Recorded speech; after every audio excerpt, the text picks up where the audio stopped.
No video game genre better exemplifies the meaning of bittersweet than roguelikes. The gambler's high of success can be sparse when compared to the frequency of failure. With Rogue Legacy, Celador Games attempts to lower this barrier of frustration and turn the inevitable death into an instrumental part of moving the gameplay forward.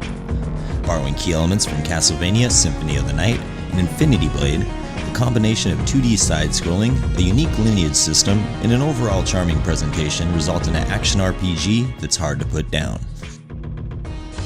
Where many roguelikes hinder accessibility with breakneck gameplay, Rogue Legacy makes death essential. Only after meeting an untimely demise can pillaged gold and gear be used on new upgrades. This small tweak lifts the main stopgap that often causes many players to give up. Rarely, if at all, had I reached a point where death drove me to rage quit. In fact, it's quite the opposite. The altered roguelike system gives a consistent incentive to continue playing. With new castle unlocks, enchantments, and gear, every chai has the potential to be more successful than the last.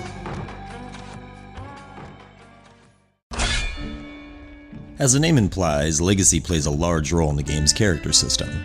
When a hero eventually bites the big one, 3 descendants come forward to carry on the family's quest. Each new hero is randomly given a class, magic weapon, and set of character traits. While potential success or failure can arguably be attributed to a hero's class and magic weapons, traits also play a large role in shaping an overall build. In Rogue Legacy, it would seem the game's heroes are cursed with a gene pool of debilitating health conditions and irrational fears. From vertigo, colorblindness, ADHD, and even IBS, Rogue Legacy's trait system has no shortage of irreverent charm. Some traits like ADHD increase a hero's move speed and benefit your hero greatly, while less desirable traits like vertigo flip the screen 180 degrees and render the game nearly unplayable. While few traits hamper gameplay as drastically as the previous, most players will opt to avoid them at all costs, making it questionable whether they should have been included at all. Dungeons procedurally generate layouts, enemies, and traps with each new entry. Never knowing what to expect, Rogue Legacy awards patience, composure, and careful exploration over quick and hasty measures. Familiarizing yourself with enemies and their attack patterns becomes one of the most crucial elements in making each run count.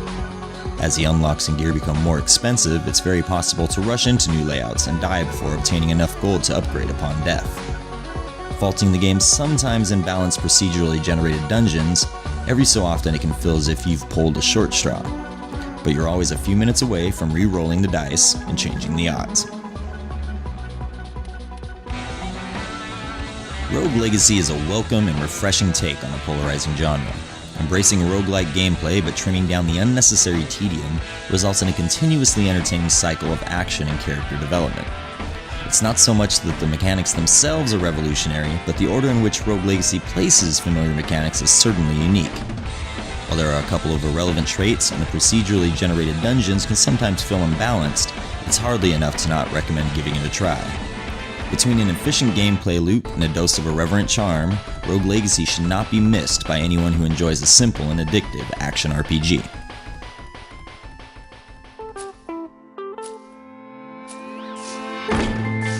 And that's it for our video review of Rogue Legacy. If you liked the video, please leave a comment and follow us on YouTube. For more on Rogue Legacy and all things gaming, visit 1985fm.com.